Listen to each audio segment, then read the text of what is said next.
थकित को शांति का वचन। भाई भगत सिंह के द्वारा जनवरी 1। परंतु जिस देश के अधिकारी होने को तुम पार जाने पर हो वह पहाड़ों और तराइयों का देश है और आकाश की वर्षा के जल से सिंचता है। वह ऐसा देश है जिसकी तेरे परमेश्वर यहोवा को सुधि रहती है और वर्ष के आदि से लेकर अंत तक तेरे परमेश्वर यहोवा की दृष्टि उस पर निरंतर लगी रहती है। व्यवस्था विवरण 11 अध्याय का 11 और 12 पद। यह प्रतिज्ञा की भूमि है हमारे लिए, इसका अर्थ मसीह है। यदि आप इस देश में हैं आत्मिक रूप से, चाहे आप कहीं भी रहें और आपका जो भी बोझ हो, परमेश्वर की दृष्टि वर्ष की शुरुआत से अंत तक आप पर रहेगी। उसका अनुग्रह, दया और शांति आप पर बहुतायत से बरसेगी और आपको वह शक्ति दी जाएगी जिसकी आपको अपने सभी परीक्षाओं पर विजय पाने की आवश्यकता है। यदि आप परमेश्वर की संतान हैं तो आपको विश्वास के द्वारा उनकी प्रतिज्ञा दावा करना चाहिए, अन्यथा वे मात्र शब्द बनकर रह जाएंगे। कनान की भूमि को पानी देने या कृत्रिम सिंचाई की आवश्यकता नहीं थी।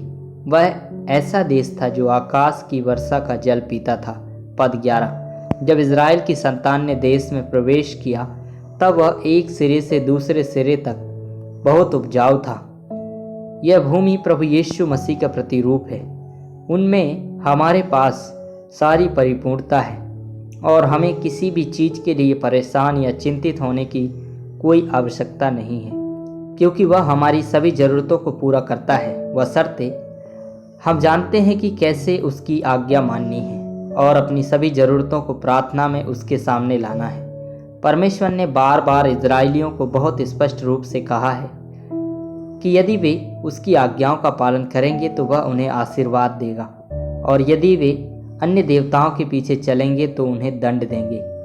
पद 27 और 28 और अध्याय 6 उसका 13 और 14 पद। वे लोग जानते थे कि परमेश्वर चाहता है कि वे उसे अपने पूरे दिल से और अपनी पूरी आत्मा से और अपनी सारी शक्ति से प्रेम करें। फिर भी हम देखते हैं कि वे बार बार पराये देवताओं के पीछे प्रकट या गुप्त रूप से चले गए। इसलिए हालांकि वे वास्तव में प्रतिज्ञा किए गए देश में थे, वे इसकी भरपूरी का आनंद लेने में सक्षम नहीं थे। हमारे लिए इसका अर्थ यह है कि जब तक हम अपने प्रभु का पूरे हृदय से आदर नहीं करते और अपने हृदय को पराये देवताओं से मुक्त नहीं रखते, तब तक हम प्रभु यीशु मसीह की परिपूर्णता को समझने और उसका आनंद लेने में समर्थ नहीं होंगे। जब हम किसी व्यक्ति या वस्तु से प्रभु यीशु मसीह से अधिक प्रेम करते हैं तो वह व्यक्ति या वस्तु हमारे लिए एक पराया देवता बन जाता है और परिणाम स्वरूप हम अपना आनंद और शांति खो देते हैं। कुछ लोग अपने घरों और अपनी संपत्तियों को परमेश्वर से अधिक प्रेम कर सकते हैं और परमेश्वर के लिए अपनी भक्ति, प्रार्थना, आराधना और सेवा के समय की उपेक्षा कर सकते हैं। दूसरे लोग अपनी मोटर कारों की देखभाल करने, उनकी सफाई करने और उनकी प्रशंसा करने में घंटों बिताते हैं। फिर कुछ ऐसे लोग भी हैं जो अपने मित्रों और संबंधियों की उपासना करते हैं और उनके साथ लोकप्रिय होने की इतनी इच्छा रखते हैं कि वे स्वेच्छा से अपनी प्रार्थना और विशेष सभाओं में भाग लेने और यहाँ तक कि रविवार की आराधना के समय को कम या रद्द भी कर देंगे। कई अन्य लोगों की सांसारिक मित्रताएं या यहाँ तक कि अपवित्र मित्रताएं होती हैं जिसके द्वारा वे पाप में गिर जाते हैं।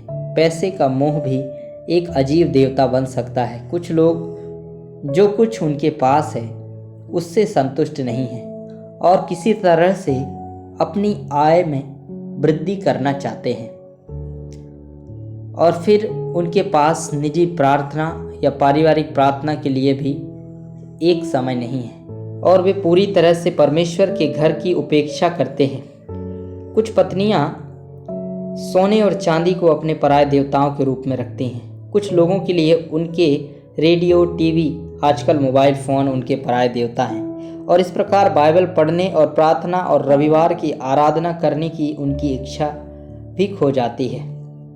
वे कहते हैं कि उन्हें इन ऑनलाइन कार्यक्रमों के माध्यम से वह सब कुछ मिल जाता है जिसकी उन्हें आवश्यकता होती है, लेकिन अंततः वे स्वयं को आत्मिक रूप से बंजर पाते हैं। ऐसे पराय देवता आपकी सभी आत्मिक हानि के लिए जिम्मेदार हैं, जिसमें आपकी शांति और हर्ष की हानि भी शामिल है। परमेश्वर का वचन कहता है कि यदि आप अपने हृदय और घरों को पराय देवताओं से मुक्त रखेंगे तो उसकी दृष्टि आप पर होगी। व्यवस्था विवरण 11 अध्याय का 12 पद। यह सुनिश्चित करने के लिए कि हम नए साल की शुरुआत अपने हृदयों में किसी भी पराय देवता के बिना करें, हमें अपने हृदयों की जांच करने में ज़्यादा समय देना होगा। इस प्रकार हमें विश्वास है कि वर्ष के आरंभ से लेकर इसके अंत तक प्रभु यीशु मसीह की दृष्टि हम पर सदैव बनी रहेगी।